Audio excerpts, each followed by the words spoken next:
ہم نے کب کہا بحثی زیور قرآن ہے کہ اس میں کوئی چیز غلط ہو ہی نہیں سکتی؟ تو وہ تو ہم بھی بعض چیزوں بحثی زیور کے بعض مسائل ایسے ہیں جس پہ ہم فتویٰ نہیں دیتے. بہشتی زیور کے بعض مسائل ایسے ہیں جس پہ بہشتی زیور میں لکھا ہے کہ 15 شعبان کا روزہ سنت ہے, ہم یہ کہتے ہیں سنت نہیں ہے.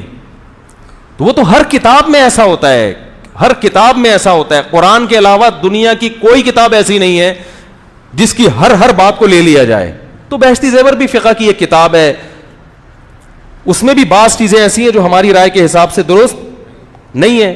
درست نہیں ہونے کا مطلب یہ ہے کہ وہ ان کی رائے تھی کہ یہ حدیث صحیح ہے 15 شعبان والی, ہماری رائے کہ وہ حدیث صحیح نہیں ہے. تو اس میں کون سی قیامت آ گئی؟ اب اس کا یہ مطلب کہ کتاب ہی بند کر دو, ایسے تو پھر ساری دنیا کی ساری کتابیں سمندر میں پھینک دو. عالم کی ذمہ داری ہوتی ہے بھائی یہ کتاب ہے اچھی ہے, اس کو پڑھ لو, ٹھیک ہے نا, کوئی بات سمجھ میں نہ آئے تو پوچھ لو, ختم ہو گئی بات. اور طنزیہ لہجے میں نہ پوچھو, آپ پوچھ لو حضرت یہ بات ہے کیا واقعی اسی پہ فتویٰ بھی ہے یا نہیں ہے. تو جامعۃ الرشید نے تسہیل بہشتی زیور ایک لکھی ہے, اس میں حاشیہ بھی چڑھا دیا اس کے اوپر. سمجھ رہے کہ نہیں سمجھ رہے؟ وہ بہت آسان بہشتی زیور ہے, اس میں حاشیہ چڑھا دیا ہے. تو اس میں کہیں ایسی روایت آئی ہے تو اس کی ذوف کی طرف اشارہ بھی کر دیا ہے, تو وہ لے لیں. اگر اس میں بھی غلطی ہے تو جامعۃ الرشید بھی کوئی زمزم کا نہایا ہوا نہیں ہے بھائی. میں خود جامعۃ الرشید میں 18 سال سے ہوں, تو جامعۃ الرشید کے بھی بعض دفعہ کوئی ایسا فتویٰ شائع ہو سکتا ہے جس پہ اعتراض کیا جا سکتا ہے. وہ دنیا میں ہر جگہ ہو سکتا ہے. تو اس اعتراض کا طریقہ یہ ہے کہ بھئی یہ رابطہ کیا جائے کہ بھئی یہ فتویٰ ہے, یہ صحیح ہے یا نہیں ہے, ختم ہو گئی بات. ابھی یوٹیوب کے بارے میں جامعۃ الرشید کا فتویٰ آیا کہ اس کی ارننگ کیا ہے, ناجائز ہے زیادہ تر. تو میں نے فوراً رابطہ کیا, انہوں نے بتایا کہ بھی جو سوال جس نے پوچھا ہے وہ یہ پوچھا ہے کہ اکثر اشتہارات ناجائز آتے ہیں. تو جواب ہم نے سوال کے مطابق لکھا ہے کہ اگر اکثر ناجائز ہیں تو ارننگ بھی کیا ہے, ناجائز. اب اکثر ہے یا نہیں یہ ہماری ہیڈک نہیں ہے, یہ آپ تحقیق کر لو. تو مجھے اشکال ہوا تبھی تو رابطہ کیا نا. اگر ہم اندھے مقلد ہوتے, ہم کہتے کہ بس جامعۃ الرشید نے چونکہ لکھ دیا تو بس وہ کبھی بھی غلط. یہ ہمارا یہ نظریہ امام ابو حنیفہ کے بارے میں نہیں ہے میرے بھائی, تو جامعۃ الرشید کے بارے میں, بہشتی زیور کے بارے میں کہاں سے ہوگا؟ کیا خیال ہے؟ ہمارا امام ابو حنیفہ کے بارے میں یہ نظریہ نہیں ہے کہ ان کی زبان سے نکلی ہوئی ہر بات پتھر پہ کیا ہے, لکیر ہے. قرآن و سنت کے خلاف اگر کوئی بات ثابت ہو جائے کہ امام حنیفہ کا یہ قول واقعی قرآن و سنت کے خلاف ہے, اللہ کی قسم اس کو 100 دفعہ دیوار پہ ماریں گے. اور اس قرآن و سنت کے ہوتے ہوئے اگر کوئی پھر بھی امام ابو حنیفہ کو فالو کر رہا ہے اور اس کو برحق سمجھتا ہے, ہمارا یہ فتویٰ ہے کہ اسی وقت دائرہ اسلام سے خارج ہو جائے گا, کیونکہ اس نے امام ابو حنیفہ کی حیثیت قرآن و حدیث سے بڑھا دی. لیکن اگلی بات یہ ہے کہ قرآن و حدیث کے خلاف ہے یا نہیں, اس میں آپ کی رائے کا اعتبار نہیں ہوگا. آپ کو لگ رہا ہے اپنی کم عقلی کی وجہ سے, اس میں کوئی پکوڑے بیچنے والے کی رائے کا اعتبار, انجینئر, پروفیسر اور سائنسدانوں کی رائے کا اعتبار نہیں ہوگا, مجتہد کی رائے کا اعتبار ہوگا. بہت مشکل ہے سمجھانا. ہر آدمی اٹھ کے کہہ رہا ہے میری رائے میں یہ مانوی قول. آپ کو ایک حدیث نظر آ رہی ہے, نہ آپ علوم حدیث سے واقف ہیں, ہر چیز میں تقلید. فلاں محدث نے حدیث کو صحیح کہہ دیا, صحیح. فلاں نے کہہ دیا یہ راوی مدلس ہے, فوراً تدلیس کی بیس پر کیا لگا دیا فتویٰ آپ نے, ضعیف. نہ تدلیس کے آپ کو درجات معلوم ہے, نہ آپ کو یہ معلوم ہے کہ حسن حدیث کب ہوتی ہے, حسن لعینی کب ہوتی ہے, حسن لغیری کب ہوتی ہے, صحیح لعینی کب ہوتی ہے, صحیح لغیری کب ہوتی ہے.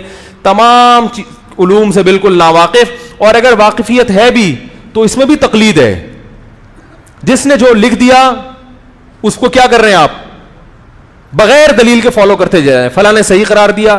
اللہ کے بندو, یہ حدیث کا صحیح اور ضعیف قرار دینا اگر اتنا آسان ہوتا تو ایک ایک روایت پر محدثین کے رسالے نہ ہوتے. ان رسالوں کو آپ نے پڑھا نہیں ہوتا. اس میں کیا سقم ہے. ایک حدیث تھی, مجھے ایک دفعہ تحقیق کرنی تھی. یہ جو 3 طلاق والی حدیث ہے نا, حضرت رکانہ رضی اللہ تعالیٰ عنہ والی حدیث, اس میں ایک سند ایسی ہے جس میں آتا ہے کہ حضرت رکانہ نے 3 طلاقیں دی تھیں جس کو نبی نے 1 کاؤنٹ کیا. میں نے اس حدیث کی تحقیق کی. علامہ ابن تیمیہ رحمہ اللہ تعالیٰ نے لکھا کہ یہ حدیث جس سند سے مروی ہے اس سند, ابن تیمیہ نے اس حدیث کو صحیح قرار دیا. اب جاہل آدمی کیا کرے گا, وہ فوراً کہہ دے گا کہ اس حدیث کو ابن تیمیہ نے کیا قرار دیا ہے, صحیح, لہذا یہ حدیث کیا ہے, بولو نا بھائی, صحیح. یہ تقلید ہے. یہ کیا ہے؟ اور یہی تقلید لوگ کر رہے ہوتے ہیں, ان کی اپنی تحقیق نہیں ہوتی, اور کہتے چونکہ حدیث صحیح ہے لہذا ہم 3 کو کتنی مانیں گے, 1.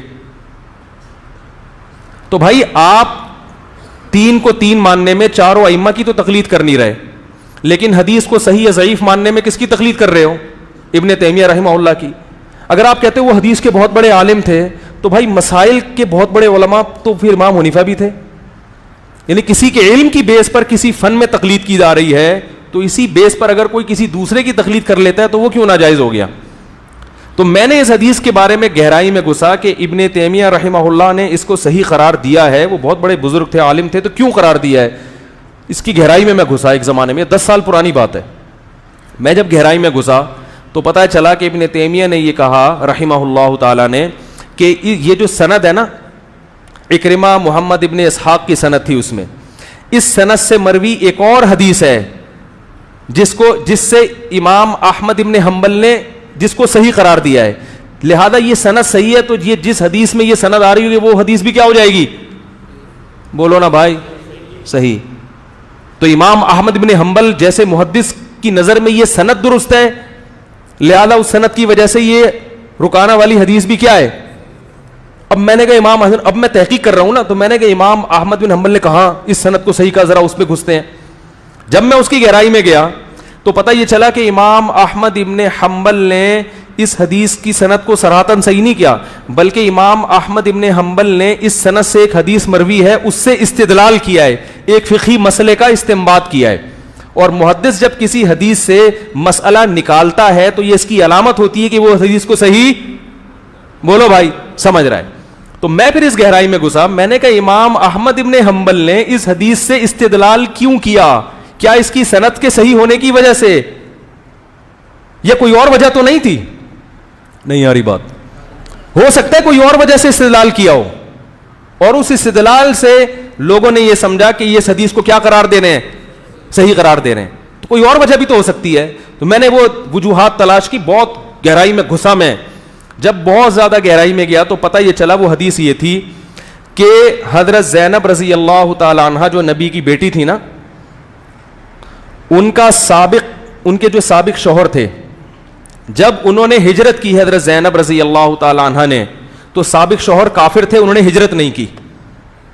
سمجھ میں آ رہی ہے بات؟ نبی کی بیٹی مسلمان ہو گئی مگر نبی کے داماد مسلمان نہیں ہوئے. جب وہ ہجرت کر کے واپس آئے ہیں, بہت اہم ٹیکنیکل پوائنٹ کی بات ہے, اس کو سمجھیں. جب حضرت زینب کے جو شوہر تھے انہوں نے اسلام قبول کیا اور ہجرت کی, تو اب اس میں 2 قسم کی روایتیں ہیں. ایک روایت میں آتا ہے کہ نبی نے نکاح کی تجدید کی اور اپنی بیٹی اپنے داماد کے حوالے کی, نکاح دوبارہ پڑھایا. اور ایک حدیث میں آتا ہے کہ نکاح دوبارہ نہیں پڑھایا بلکہ اسی سابق نکاح کو کیا رکھا ہے؟ باقی رکھا ہے. امام احمد ابن حنبل یہ والی حدیث جس میں آتا ہے کہ اسی پرانے نکاح کو باقی رکھا ہے, اس حدیث کو امام احمد بن حنبل نے لیا ہے اور فتویٰ یہ دیا ہے کہ اگر غیر مسلم عورت کا شوہر جو ہے اس کی بیوی مسلمان ہو جائے, تو شوہر اگر مسلمان ہو جائے گا تو پرانا نکاح برقرار رہے گا. بات آ رہی ہے سمجھ میں؟ نئے سرے سے نکاح کرنے کی ضرورت نہیں ہے. اب یہ جو حدیث سے استدلال کیا, یہ وہی حدیث ہے جو حضرت رکانہ کی 3 طلاقوں والی حدیث جس سند ہے. حالانکہ یہاں امام احمد بن حنبل نے اس حدیث سے اس لیے استدلال کیا ہے کہ دوسری جو حدیث ہے جس میں آتا ہے دوبارہ سے نکاح کیا, اس کی سند اس سے بھی زیادہ کمزور ہے. اب محدث کے پاس 2 ہی حدیثیں ہیں استدلال کے لیے, مجتہد کے پاس 2 حدیثیں ہیں کہ یا تو پرانا نکاح برقرار رکھا یا دوبارہ سے نکاح کیا, تیسرا کوئی آپشن امام احمد بن حنبل کے پاس سرے سے ہے ہی نہیں. تو ظاہر ہے ایسے موقع پہ جو کم درجے کی ضعیف ہوگی اسی کو مجبوراً لینا پڑے گا, کیونکہ اس کے علاوہ آپ کے پاس کوئی آپشن ہے نہیں. تو امام احمد بن حنبل نے اس سند سے جو حدیث سے استدلال کیا, یہ قطعاً اس کی علامت نہیں ہے کہ یہ سند امام احمد بن حنبل کی نظر میں کیا ہے؟ صحیح ہے. بہت مشکل ہے بھائی, مجبور تھے وہ, اس کے علاوہ کوئی آپشن نہیں تھا. تو مجھے پتا چلا کہ ابن تیمیہ جیسے علامے جن کی ہم خاک کے برابر بھی نہیں ہیں, ان سے اس بارے میں کتنی بڑی مسٹیک ہوئی ہے. سمجھ آ رہی بات؟ مسٹیک ہوئی ہے. لیکن اسی مسٹیک کو یہ تمام حضرات فالو کرتے چلے جا رہے ہیں اور کہتے کیا ہے کہ ہماری تحقیق ہے, ہم مقلد نہیں ہیں. حالانکہ اس حدیث کو صحیح قرار دینے میں آپ نے تقلید کی ہے, آپ نے تحقیق نہیں کی. تحقیق ہم نے کی ہے جو ہے مقلد. مگر پھر بھی آپ سے زیادہ تحقیقات کر لیتے ہیں. بہت مشکل, بہت مشکل. مولانا قاسم نانوتوی کی بحث ہو رہی تھی نا کسی سے, تو انہوں نے وہ بحث میں جیت گئے. انہوں نے کہا کہ آپ اتنے بڑے عالم ہو کے بھی مقلد ہیں. انہوں نے فرمایا کہ حیران اس پر ہوں کہ تجھے کچھ بھی نہیں آتا پھر بھی کسی مجتہد کی تقلید نہیں کرتا. تو تحقیق تو اس کو بولتے ہیں. پھر میں نے تلاش کیا کہ ان حدیث کے راویوں کے بارے میں امام احمد بن حنبل کے کمنٹس کیا ہیں, یعنی ان کی رائے کیا ہے. تو اس میں محمد ابن اسحاق راوی ہے حدیث رکانہ میں. امام احمد بن حنبل سے صراحتاً مروی ہے کہ محمد ابن اسحاق جب کسی روایت میں متفرد ہوگا, اللہ کی قسم اس کی حدیث حجت نہیں ہے. یہ صراحتاً مل بھی گیا, اللہ کی قسم. تو پتہ چلا امام احمد بن حنبل قسم اٹھا کے کہہ رہے ہیں کہ اس کی حدیث حجت نہیں ہے, پھر بھی اس کی حدیث کو حجت کیوں مان رہے ہیں کہ بھائی اس سے بھی زیادہ کمزور راوی ہے اگلی روایت میں, جس پہ 3 دفعہ قسمیں اٹھائی جا سکتی ہیں. ٹھیک ہے نا, اس پہ تو 1 دفعہ قسم اٹھا رہا ہوں, اس پہ 3 دفعہ. تو میرا طلاق ثلاث پر ایک رسالہ ہے, پتہ نہیں 6 سال سے لکھ کے رکھا ہوا ہے, مارکیٹ میں لانے کی فرصت ہی نہیں مل رہی. وہ دعا کرو لے آؤں مارکیٹ میں. لکھ کے رکھا ہوا ہے, تیار ہے, کمپوز ہوا ہوا ہے, بس اس کو چھاپنا ہے, ٹائم ہی نہیں مل رہا. تو اس میں نے یہ ثابت کیا ہے کہ یہ کسی کا بھی ماضی میں مذہب نہیں رہا 3 طلاق کو ایک کہنا, یہ سب فضول, یعنی ایک کوئی کہیں سے کوئی نہ ضعیف روایت ہے نہ صحیح روایت ہے, کچھ بھی نہیں ہے اس میں.